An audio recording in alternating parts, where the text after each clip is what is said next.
Құрметті қонақтар, біздің әулетімізде үлкен қуаныш.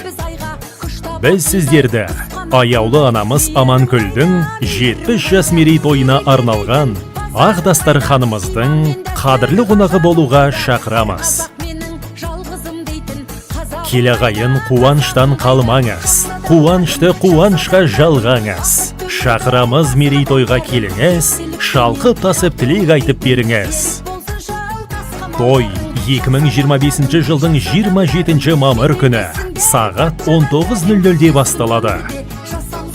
Мекен жайымыз Түркістан қаласы, Есімхан даңғылы 1, Бриллиант салтанат сарайы.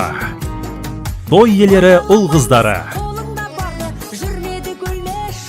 Сіздерді асыға күтеміз.